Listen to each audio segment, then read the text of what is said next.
سنة المسترشدين.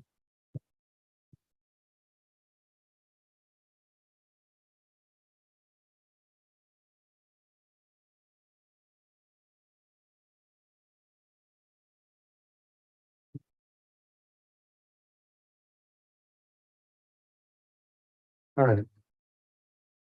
Bismillah.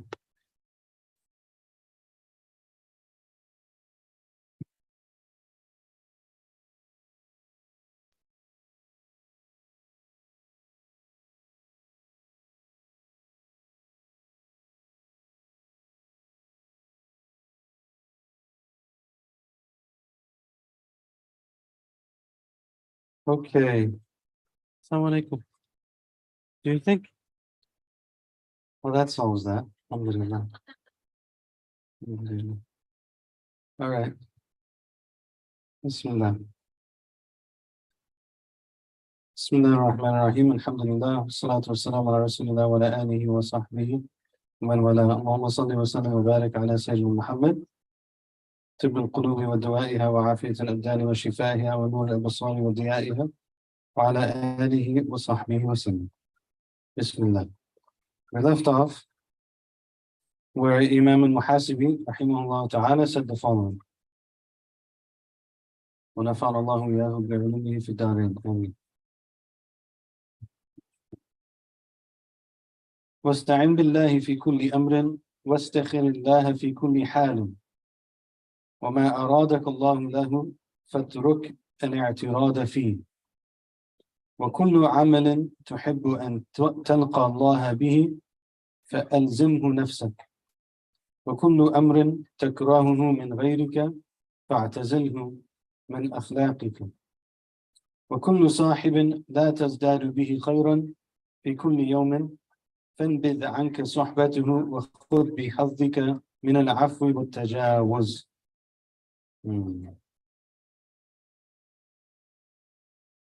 Bismillah. So he says the following. He says, وَاسْتَعِنْ بِاللَّهِ فِي كُلِّ أَمْرٍ. Seek the aid of Allah subhanahu wa ta'ala in every single situation. Seek the aid of Allah subhanahu wa ta'ala in every single situation. This is very important. As we said before, Imam Al-Muhasibi, he's teaching us how do we live a life with Allah subhanahu wa ta'ala, where we try to put things in the right place, but we live properly with Allah subhanahu wa ta'ala. And one of the things we said before, specifically about this issue of Palestine, Palestine is only liberated under the flag of La ilaha illallah and on the sunnah of Muhammad Rasulullah sallallahu alayhi wa sallam. So as we have concern, of course, for the matter of Palestine, وَاسْتَعِنْ بِاللَّهِ فِي كُلِّ أَمْرٍ. We have to make sure that we're turning to Allah subhanahu wa ta'ala and imploring Him. بِيَدِهِ الْمُلْكِ. In His hands is all of creation, subhanahu wa ta'ala. And so the believer takes both sets of causes, the physical causes and the metaphysical causes. Physical causes might be depending on where a person is. There's certain levels of activism, maybe protest, maybe events, maybe organizing, maybe fundraising, whatever else it might be. A person takes different causes. And then at the same time, the person has to sincerely and truly turn to Allah subhanahu wa ta'ala and seek His help. And say, like, I'm not going to miss my salat, I'm going to pray on time. I'm not going to miss my reading of the Quran and giving it to those who have passed away. I'm not going to miss these opportunities to make dua between the adhan and between the iqamah. I'm not going to miss my opportunities to make dua in the last third of the night. So one of our mashaykh was reminding us, but they say that the dua in the last third of the night is the arrow that doesn't miss its target. So you want to make dua for something, you really care about something, whatever it is.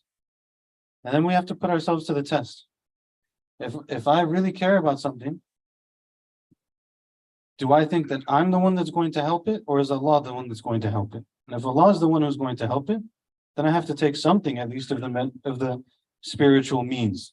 Not necessarily that like everyone has to wake up and pray for 3 hours in the last 30. I'm not saying that. I'm not guilt tripping anyone in that way. But I'm saying that we have to always pair our material efforts with our spiritual efforts. This is where we start to see fruit. So he says, وَاسْتَعِنْ بِاللَّهِ فِي كُلِّ أَمْرٍ وَاسْتَخِرِ اللَّهَ فِي كُلِّ حَالٍ. And he says, and seek the do istikhara, seek what is khair from Allah subhanahu wa ta'ala in every single situation. Every single situation. So again, this is kind of like a very living relationship with Allah. That I'm going to be living with Allah. Every single thing I do, Bismillah, Ya Allah, if this thing is good for me, make it happen. And it could be the simplest things. I don't make any claims to this. As I've said before, Imam Al-Muhasibi is a giant from our tradition.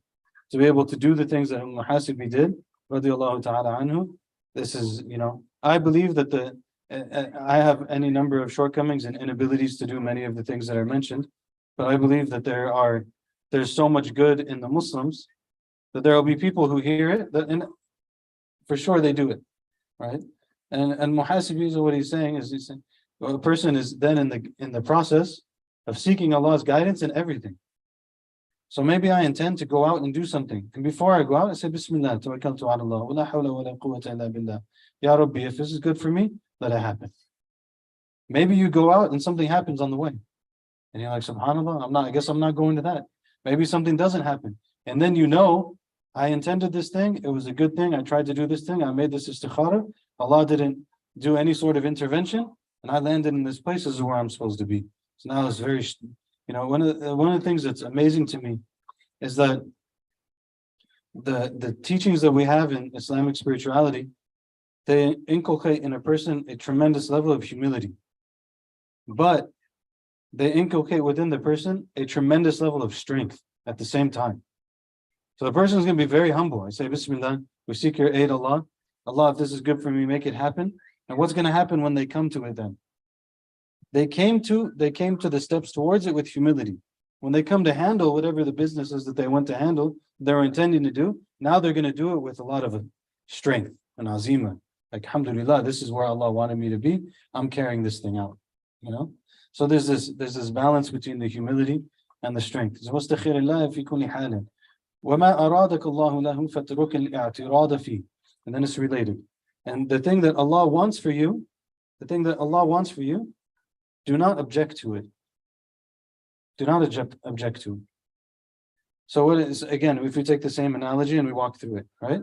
Person intends to do this thing, it's a good thing, they feel like they should do it. Even I'm talking about little things. They want to, they wake up and they're like, I should really go to the grocery store today. I think I'm going to go to Sprouts instead of Trader Joe's. Bismillah, Ya Rab, I'm going to go to Sprouts. There's nothing wrong with living every moment with Allah subhanahu wa ta'ala, right? And Bismillah, and they go. And then along the way, they get a call and there's like some construction and they realize, okay, I'm going to go to Trader Joe's. But I really wanted to go to Sprouts today. It's a silly example, right? But make analogy on that, whatever you want. And then they're like, okay, but I'm now Trader Joe's is where I'm going. Many other things happen, right? I want to go to this university, I did this thing and that, so on and so forth. And I'm making all the intention, I'm doing everything I'm supposed to do. I want to get into this place, it didn't work out. Allah wanted this other thing for me. فَاتْرُكِ الْإِعْتِرَاض. Leave the objection. It's very hard to do, actually. It's not a very easy thing to do. Very other common place where it happens, 3 big places. What school you get into, what job what school, what job, what person you marry. Big issues of seeking Allah's help and then having i'tirad and all of these kind of things. And Shaykh Abdul Qadir Jilani radiallahu ta'ala anhu, he said,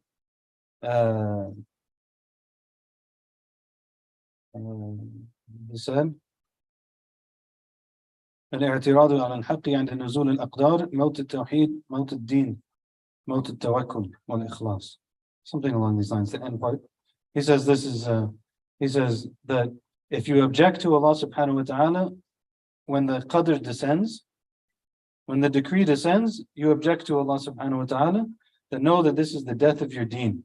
This is the death of your tawheed. This is the death of your tawakkul. This is the death of your sincerity in your religion. Shaykh Abdul Qadir, sometimes his language is very strong, radiallahu ta'ala anhu, but he knows who he's speaking to, right? So don't get too shook up by it, but take the idea. The idea is, if I'm facing something and I'm going in a certain direction and I'm going with Allah subhanahu wa ta'ala, and now there's a fork in the road and Allah has kind of clearly pushed me in this direction, I'm not going to object. Bismillah, Ya Rab. This is where you want me to go? I'm going. Stay on post. This is one of the things I was emphasizing this morning. Every single person is on post somewhere. Every single person. You know, you see it when we went to Islah late last night with Imam Jihad's community, Hafidhullah. You see it very clearly. Everyone's on post. You're on this spot, you're on that spot. This is your responsibility. That's your job. This is your angle. This is one thing you're supposed to handle. This is the thing you're supposed to handle. Not everyone's on the same post. Some people, their post is to take care of their kids. Some people, their post is to work 12 hours a day. Some people, their post is to, I don't know, teach people. Some people, their post is to go to the gym. I don't know, whatever. It might be the thing that they need to do at that time, right? But they stay on that. And then if there's a new assignment, you go to the new assignment. You know? This morning I was telling the story and I told them don't judge me, and they probably did, and you'll probably judge me too. But I was listening to this interview with Fat Joe. You know, Fat Joe?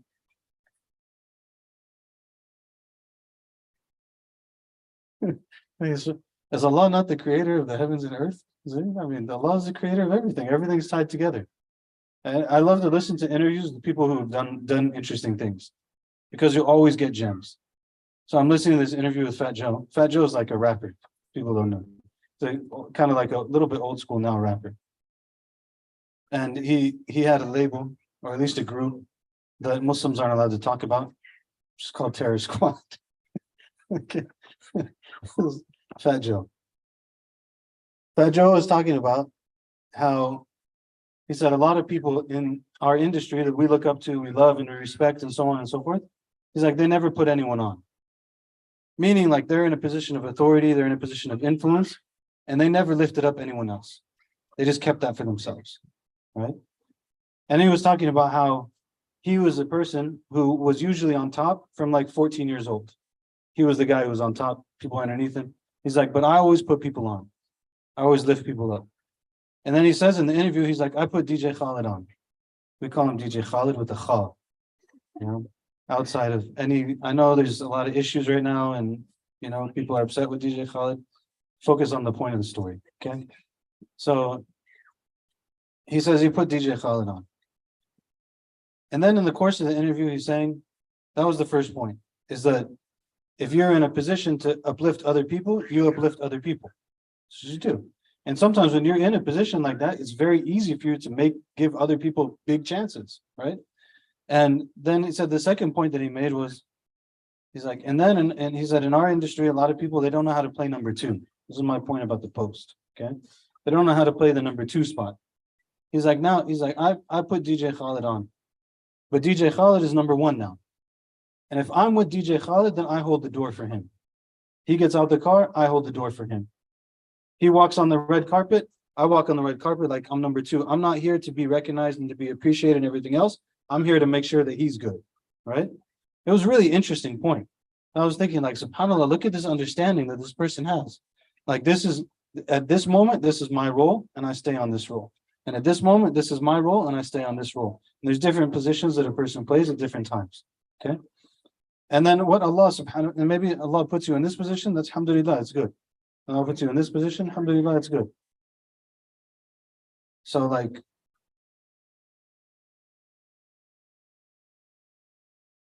where's Shereen? Shaykh Fuad didn't arrive yet, did he? Shaykh Fuad's not here yet? Okay, alhamdulillah, bismillah, before he arrives. So like before, and like when we started the majlis, most people didn't really know Shaykh Fuad that much. Like in our broader community, he wasn't like as well known. And then over time, people who have attended and stuff, it became very clear to them that Shaykh Fuad has a lot more knowledge than the other person who people look at sometimes. And then it just stays that way. Alhamdulillah, this person does this person does this, people do different things. Alhamdulillah, it's all good, right? People have different roles. So, and then you don't leave the attitude. May Allah help us. It's not easy. It's not easy. But at least we should recognize the concept. Like, okay, we might struggle a little bit. But if we have those moments where we realize, like, okay, I wanted to do this thing, but Allah wanted something else. And I was just like, okay, I'm going to struggle a little bit, but I'm going to try to hang on to my spot. وكل عمل تحب أن تلقى الله به فألزمه نفسك. He said, in every deed that you want to meet Allah with it, then bind it to yourself. Every deed that you want to meet Allah with it, bind it to yourself. Okay? So like maybe I want to meet Allah, and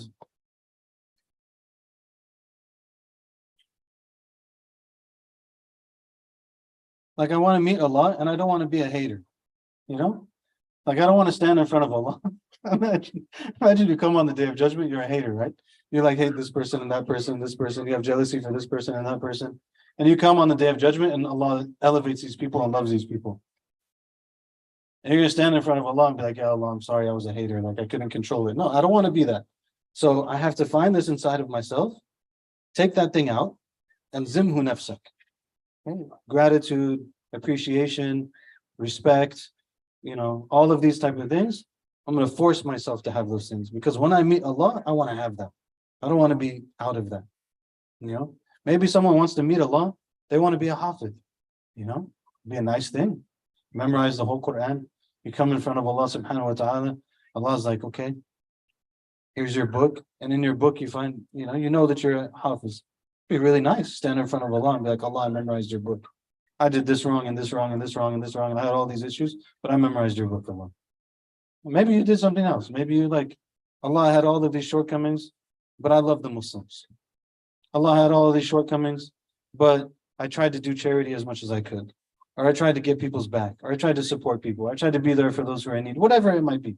I want to be someone, like if there's something, his point is, again, we get into this thing about the relationship has to be real. So I have to think to myself, when I stand in front of Allah subhanahu wa ta'ala, what do I want to be known for? Right? It's going to happen. This is not out of like arrogance or something. It's not like I want to be the most famous person, or I want to be the most richest person or something. People do things in dunya, but we're talking about akhirah now. We're going to stand in front of Allah subhanahu wa ta'ala. We're going to be known for something. What is it going to be? And again, it doesn't have to be on the same, like, we're not necessarily playing with the same deck of cards as everyone else, right? It could be that like, ya Allah, I want to stand in front of you and just like have hurt as few people as possible, And I meet Allah, and Allah's like, there's a lot here, but like, you missed this prayer, you missed that prayer, you didn't do this, you didn't do that. But I see here that you had this intention that you didn't want to hurt people. So all this stuff is gone. But the point is, al-zimhu nafsak. Whatever it is, put it on yourself. Hold yourself to it. Hold myself to it. وَكُلُّ أَمْرٍ تَكْرَهُ مِنْ غَيْرِكَ فَاعْتَزِلْهُ مِنْ أَخْلَاقِكَ. And everything that you hate from yourself, everything that you hate, from someone else, everything that you hate from someone else, stay away from it in your own character. Everything that you hate from someone else, stay away from it in your own character. This is one of the most important ways to know our own things that we need to work on. And we've talked about this a million times before. What are the different ways that you know something that you need to work on? Anyone? Anyone remember? Yeah, Mujib. You recognize it in others, okay? Anyone? Anything else?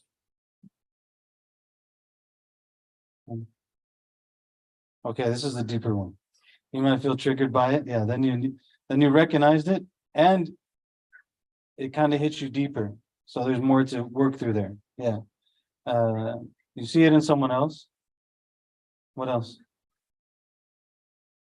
You have a friend who tells you, right? A good friend who tells you, like, you have this, I noticed this thing with you, You have a reliable spiritual guide or teacher who tells you, like, okay, you should work on this.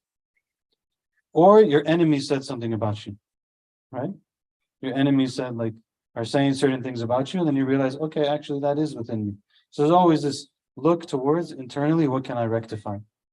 So you say, whatever you see in someone else and you don't like that thing, فَاعْتَزِلْهُ مِنْ أَخْلَاقِكَ. Then stay away from it in your own character. Stay away from it in your own character.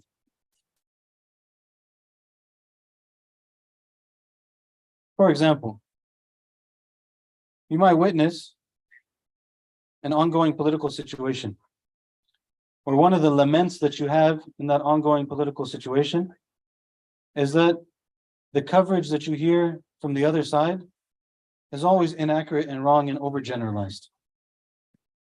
So what should I do? Make sure that I don't share things that are inaccurate and overgeneralized and wrong. Right? Isn't that what you're like? Okay, I see all this garbage coverage. Wait, maybe I shouldn't share garbage coverage. Maybe I should take a moment and check the things that I'm getting, check the things that I'm receiving, so on and so forth. Maybe you see an ongoing political conflict and you're like, subhanAllah, there's so much hatred and racism and all this stuff in this interaction. So what do I have to do? Make sure that I don't have hatred and racism in this interaction, right? Doesn't mean that you can't fight back. That's not the point.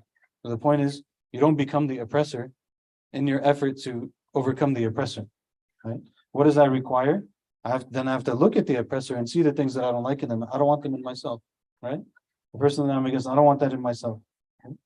So there has to be always this internal recognition.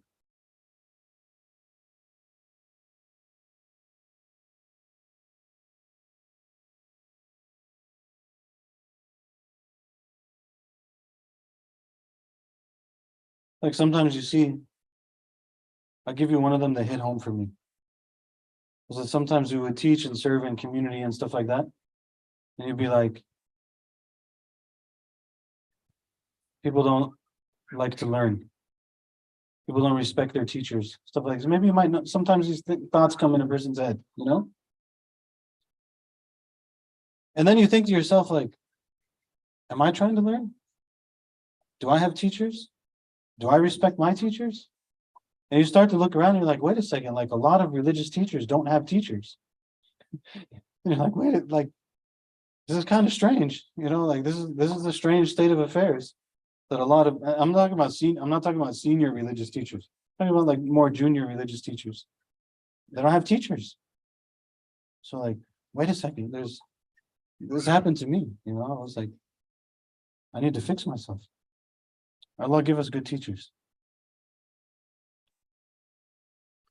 And then he said, وَكُلُّ صَاحِبٍ لَا تَزْدَادُ بِهِ خَيْرًا فِي كُلِّ يَوْمٍ فَانْبِذْ عَنْكَ صُحْبَةً. This one's extreme, you know?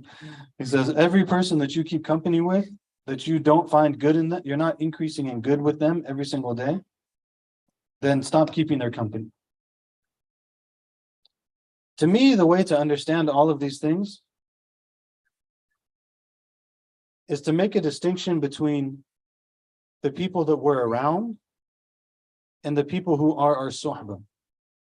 This is how I understand and make sense of a lot of these things.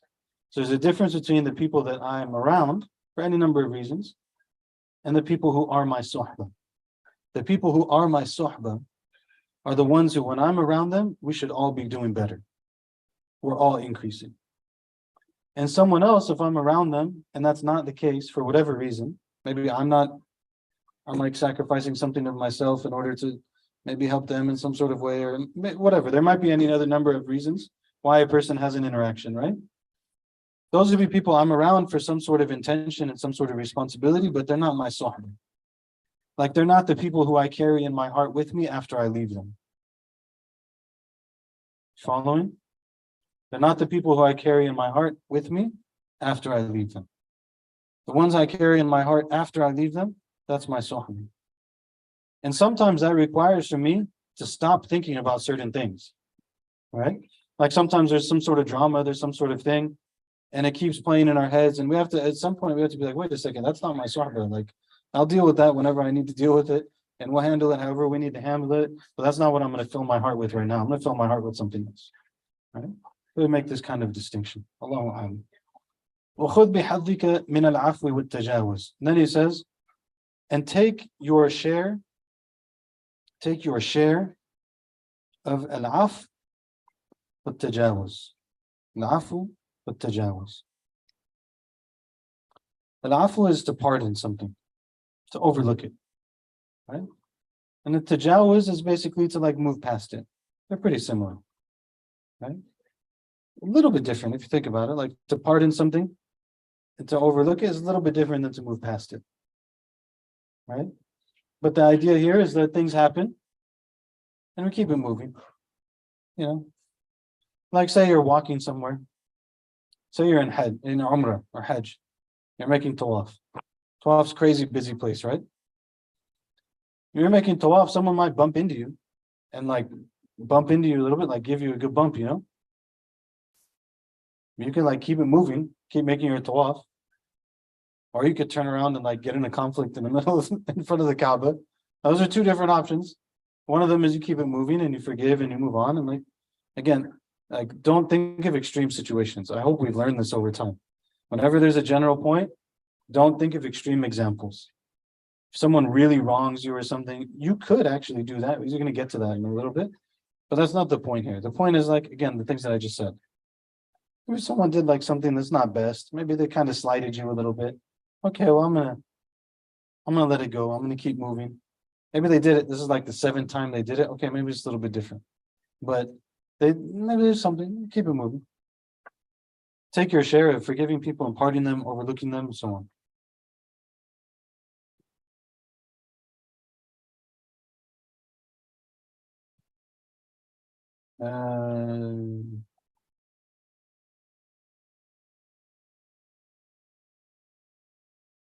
I'm not going to read the bottom here. I was going to read it, but I think it's okay. All right. Then he says, "وَاعْلَمْ أَنَّ الْمُؤْمِنَ مُخْتَبَرٌ صِدْقُهُ فِي كُلِّ حَالٍ." Subhanallah. Look at this expression. I know his expression is amazing. Subhanallah. وَاعْلَمْ أَنَّ الْمُؤْمِنَ مُخْتَبَرٌ صِدْقُهُ فِي كُلِّ حَالٍ مُطَّلَبٌ نَفْسُهُ بِالْبَلْوَى رقيب لله على نفسه فاثبت على محجة الحق تأتيك مودة خلقي. Subhanallah. You know, this book is like, it's if you recall, some of you who maybe attended when we studied the Hikam, the aphorisms of Ibn Ata'ala secondary, rahimahullah.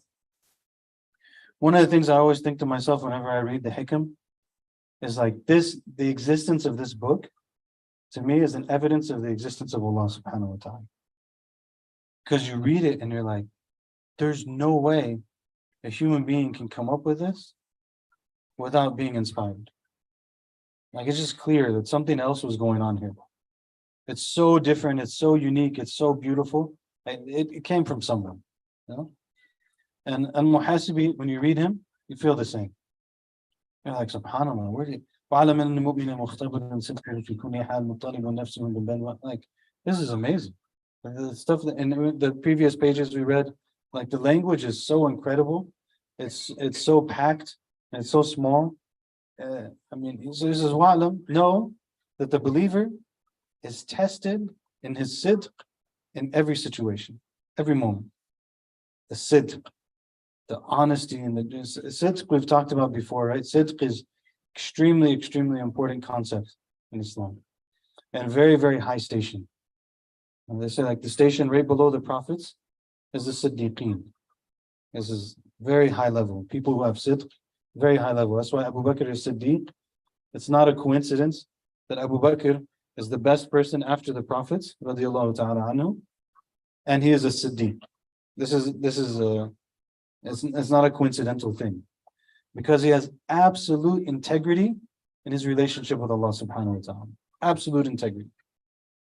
So he says, what? Know that the believer is tested in their sidq in every single situation. Like, okay, what is it that brought you to be in this place that you're in right now and doing this thing that you're doing right now? Okay, it's going to be tested. Probably some people have seen this. I'll give you a personal example. And we can't let it make us shy away from doing what's right. Okay, I'm going to give you a personal example and I'll tell you the fitna of it. Every single time I read a parenting book, not even read it, like read a page, 2 pages from a parenting book, I go home and my kids test me. It's like without fail, every single time. Every single time. You know? Or like we started watching and fell asleep. The thing about Mr. Rogers. What's his name? Fred Rogers, right? The one that they did on Netflix. What was it called? Would You Be My Neighbor or something? Anyone? Yeah? Who watched that? Anyone watch that? Wasn't it amazing? Amazing, so beautiful, you know? And you see like the way he's dealing with the kids and the ideas he had behind it and all of this kind of stuff. And then I was like, I saw it. It is, you know, subhanAllah, human beings are impressionable. I saw a few minutes of it, I wanted to wear a tie. I'll tell you the truth. Like he's wearing a tie, like Mr. Rogers wears like what my dad used to wear to work, there's also a part of it. It's like he wears a tie, he's got like his little thing. I watched Mr. Rogers, I was like, man, I need a tie. Wait, what's the fiqh on ties again? Like it's just literally what was going on in my head. And then I was like, look at the way that he's speaking to these children. Look at the way that he's talking to these children. Look at the way he's thought about this and so on and so forth, right? I was like, I'm gonna do this. I wake up the next morning and I did it for like 30 seconds. Like for 30 seconds, everything was great. And subhanAllah, honestly, like there was a difference. 30 seconds.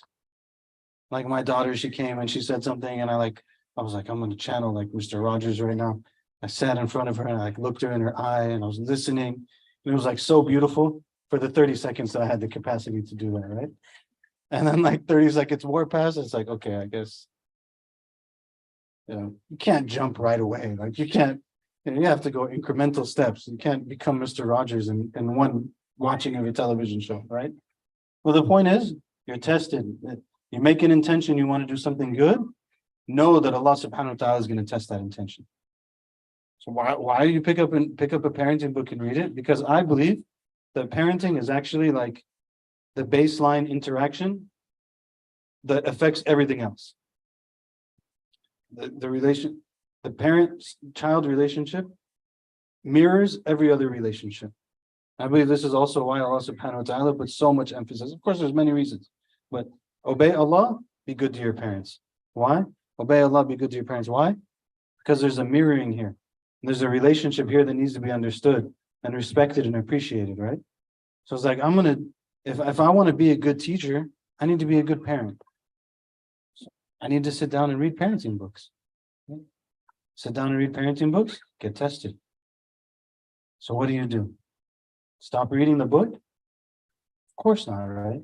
And we can't be cowardly in the way that we deal with ourselves. Like it takes a lot of courage. Like, no, okay. I'm going to read a page, I'm going to do it again. I'm going to read a page, I'm going to do it again. Like, keep trying to be better and better. But know that if we're trying to be sincere and good and honest about something, you're going to be tested in it. People who are really like active about Palestine and stuff like that, well, you might be tested in it. Like you're really about the cause, you might be tested in it. And it's like, may Allah give us the back. May Allah make us firm. We don't know. I always tell people like, don't talk big because you don't know what you're going to do in a situation until you're in the situation. You really don't know. That was one of the lessons we saw online and we saw in reality from the Egyptian revolution. You really don't know what you're going to do until like you hear voices on the loudspeaker in the neighborhood saying every able-bodied man needs to come down to the street right now and protect the neighborhood. You don't know what you're going to do. So someone's standing in front of you and it's like a situation, you don't know, like your job is on the line maybe and you have to do what's right. Like there's a lot of, you don't know, right? I don't know. I'm not making any claims. May Allah subhanahu wa ta'ala, protect us and give us strength to do what's right. But the believer is, their sincerity and integrity is tested in every situation. There's some different, it means basically that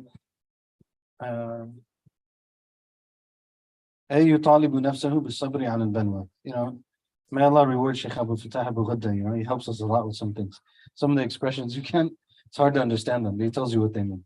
So it means that the person, means that when they're faced with a difficulty, they call themselves to patience. By the way, balwa, difficulty can be good and bad, right? Like a blessing is a balwa. A blessing is a difficulty. Like it's actually probably a harder one.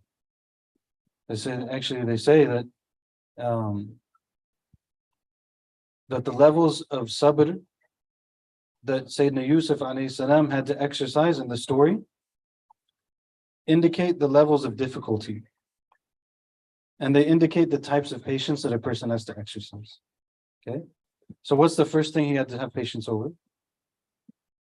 Being thrown in the well, right? So being thrown in the well was he was afflicted with something, he had no control over it. I have to have sabr. It's one level of sabr. Second level of sabr is he's approached by this woman, right? And he had to refrain from doing something bad. and is refraining from doing something bad, he has to exercise patience. That's another type of patience, to refrain from doing something you shouldn't do, right? Second level. Third level patience, he's given authority as basically like a minister in the earth. Now he has to handle that position properly. This is third level patience. Very difficult, right? So don't only understand like difficult, a trial or a difficulty as being something that's like, oh, I got sick. It could be that you didn't get sick. This is a trial too, right? The person has health. Okay, what am I going to do with this health? A person has opportunity. What am I going to do with this opportunity? Person has wealth. What am I going to do with this wealth? Right? All of these things are also trials. And in the face of those trials, they demand from themselves sabr. They demand from themselves sabr, patience. Sabr really is ra'su kulli khair. It's like the source of all good. Sabr is the source of all good. It's very difficult, but I have to be steadfast. Those of you who were there last night at Islah Halay, Imam Sadiq, Hafidahullah, what did he say? It was so powerful. You have this beautiful event, this beautiful organization. You see the progress they've made, all the things they've done, everything over the last 50 years, right? And they recognize Imam Sadiq for all of his work and his life and everything else. They give him the mic, they bring him the mic. What does he say? He says, Assalamu alaikum. I'm grateful for all of you, for everything you said. And then he says, and we have to keep going. We have a lot of work ahead of us. We have to be patient. That was the end of his talk. That was it. That was it. That's all that needs to be said. You have to be patient.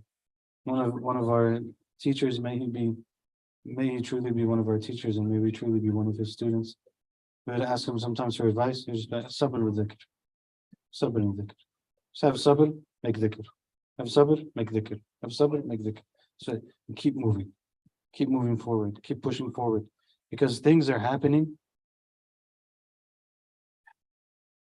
We have to believe with absolute certainty that even if we don't see the things that are happening, that when we do good things, things are happening. Okay? We don't always see them right away. We don't always see what it is. We don't even understand sometimes what it is. Some of us probably had this experience, Maybe you did someone comes back to you years later and they're like, this thing happened, that thing happened, changed the whole course. You're like, subhanAllah, I had no clue, But when you plant seeds of good, they grow. And one of the beautiful things actually is that when they grow like this in this kind of like inconspicuous way, they're so beautiful when they show up. I was thinking about Islah Halay actually, right? Think about it, they did the presentation, they showed you the numbers. He said 2013 we started Islah. Imam Jihad inherited a community 2013 in a sense. They had a budget of $50,000 a year and nobody was paid. Did anyone read between the lines on that one? I mean, there were some things that were said, but you read, Imam Jihad did not start that community. Imam Jihad inherited that community in a sense. He inherited decades of his father's work with no pay. $50,000 budget. And then they said 2023, our budget was $1.8 million. 50,000 in 2013, $1.8 million in 2023. People will look at that and be like, oh, Imam Jihad, of course Imam Jihad did amazing things. It takes a lot of work, what he's done. But there is a foundation there. A lot of people are sleeping on it. And that was Imam Sadiq, like visiting people, dealing with people, building relationships, building trust, all of that work that the ground had to be tended to so that something could be built on it, right? Something had to happen. And so sometimes when we're doing good things, we don't realize that the ground is being set. I might not see it. The ground is being set. Something comes later. Like we keep saying about this issue of the liberation of Palestine and the Crusades and stuff like that, right? The liberation of Palestine was not Salah ad-Din. Everyone understands that, right? Like it's never one person. There's a lot of things that are planted before that. That one person was a great person, radiallahu ta'ala anhu, but it's not one person. The spreading of the Nizamiya system, that multiple, alhamdulillah. The spreading of the Nizamiya system that built madrasas in multiple places and produced great scholars and brought back like a revival of Sunni Islam, and all of these Imam Al-Ghazali comes before him, Shaykh Abdul Qadir Jilani comes before him. Shaykh Abdul Qadir Jilani has students that are connected to him that spread all throughout the lands, and all of those people are on the front lines in the jihad when Salah ad-Din comes. This is the seeds were being planted, you didn't see them. But we have to believe with absolute certainty, I'm going to sit here, I'm going to try to do something good. And when I try to do something good, every single time I do something good like that, I put a seed in the ground. And that's Allah's earth. Allah takes care of his earth. Allah does what he wants from it. But I'm going to keep putting those seeds in. I'm going to keep putting those seeds in. It looks desperate. I'm going to keep putting those seeds in. What's the advice of the Prophet ﷺ? If the end of time comes and you had a seed sapling in your hand, and you were going to plant it and put this little plant in the ground, the end of times came, what do? The end of times, what do? Put it in the ground. So what do we do when things seem like really desperate? Put some stuff in the ground. Put it in the ground. Like, I'm going to teach some people, I'm going to help some people, I'm going to serve some people, I'm going to be there for people, I'm going to build institutions, I'm going to do good, I'm going to smile at people, I'm going to help them, I'm going to build relationships, I'm going to keep people together, I'm going to solve conflicts, I'm going to mediate things, I'm going to do all this. I'm just going to keep putting these seeds in. And Allah subhanahu wa ta'ala is going to bring the rain. The dua is the rain, the salah is the rain, all of these things are the rain. And the rain is going to come and the rain is going to grow things. It's going to be because of Allah, but we're going to keep putting seeds.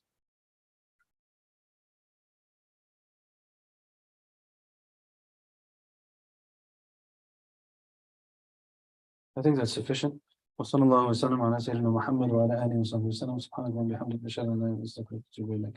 Any questions or comments anyone has before we have dinner? Yes.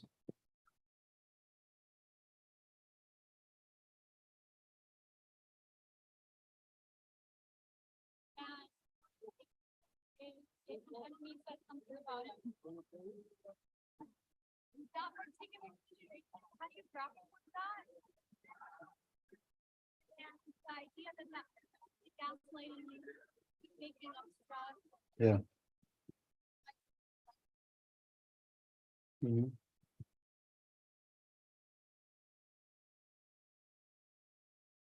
Excellent. MashaAllah, excellent question.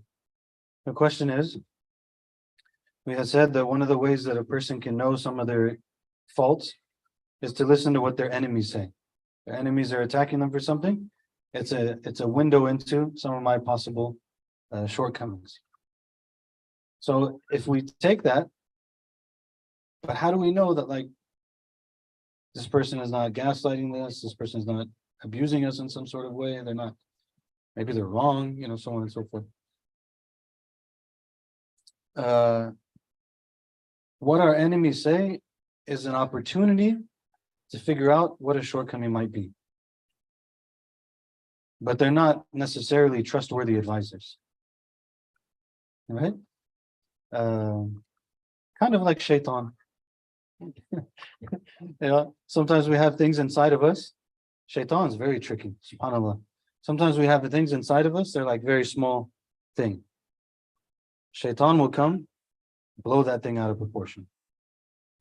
Because that's what he does. Our enemies are the same. There might be something, there's a little bit of truth in it. But our enemies will come and blow that thing out of proportion. Right? So it's not necessarily that we just take whatever they say wholesale. But in my process of trying to understand myself,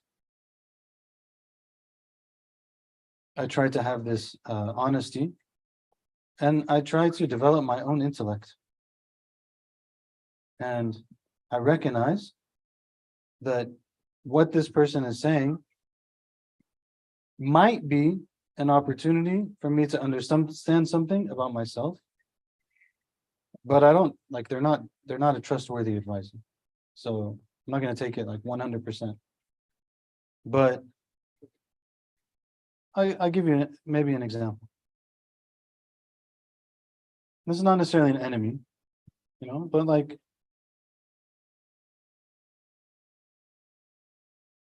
it's very common if you give khutbas that people will criticize you. Okay. Oftentimes, the immediate response to that criticism is like, this is out of pocket. Like it's not. But if you listen a little bit, you might realize like, okay, there's something to what the person, maybe there's something to it. Like maybe they might come and they might say, brother, like it's a khutbah. You didn't quote enough Quran and you didn't do it enough in Arabic. Immediate response is usually like, all right, jazakallah khair, like I know the madhahib on what the conditions of the khutbah are, and like it was okay, the khutbah was valid. Like in your head you could start doing that. And at the same time you might be like, okay, like there's some truth to what he said. Some truth. I'm not gonna make my entire khutbah like 20 verses in Arabic and stuff like that, but maybe I should have had a little bit more Arabic, So I think the idea is more like they give us an opportunity for insight. Anyone else? It's a nice armrest. Found it tonight. I don't think I found it before. It's like really nice. Yes. Yeah.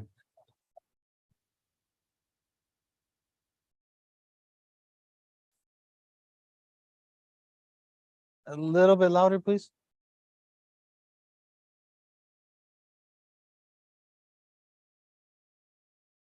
Absolutely. Yeah. Your response and how you react to a person can also be your test. Can also give you insight. Like, okay, even if the person is wrong, if they're coming to give me a little bit of advice and they've done it relatively politely, my job is to accept that.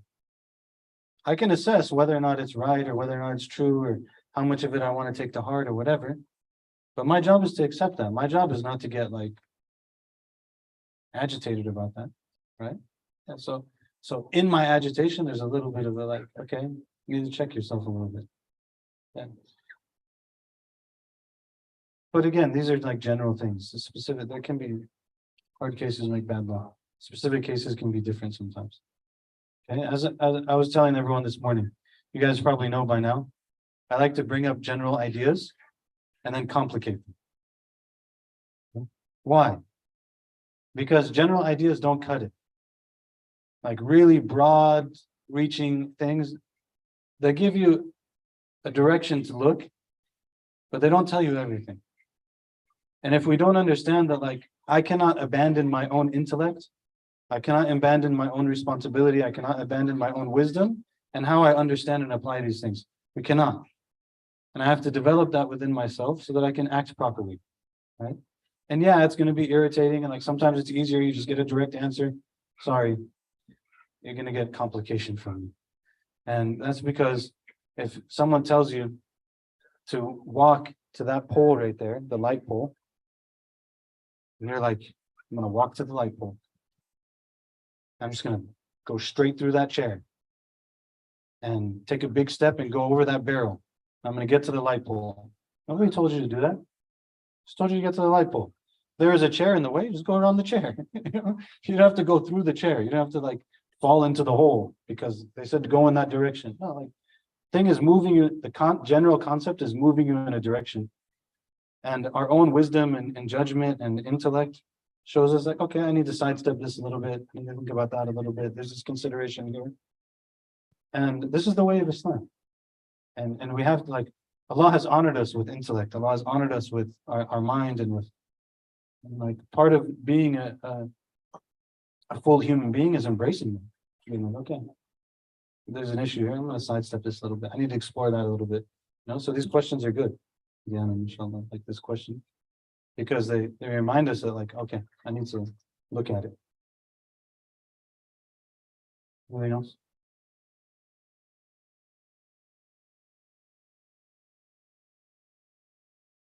No?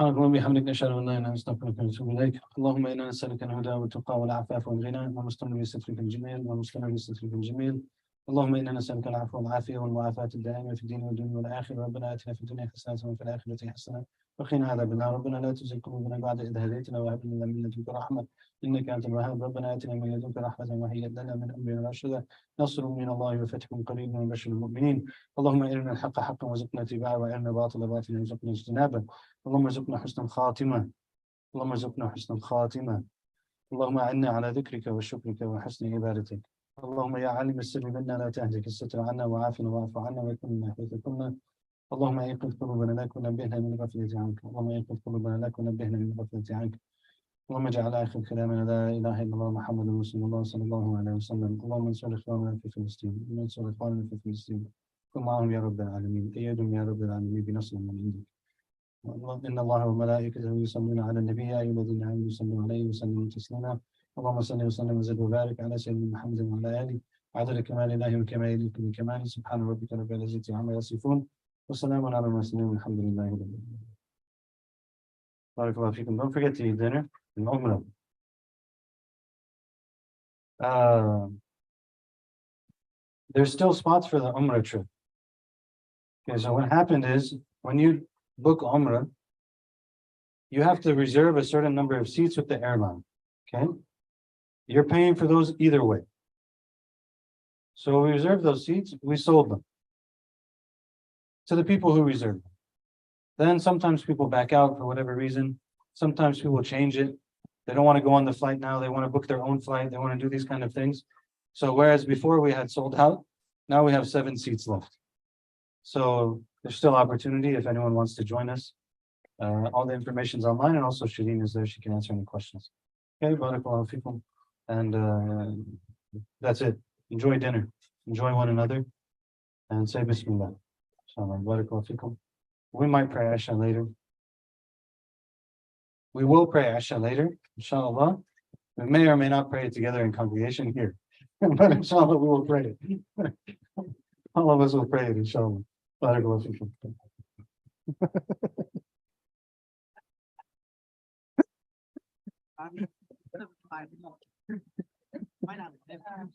Yeah, there's any number of possibilities.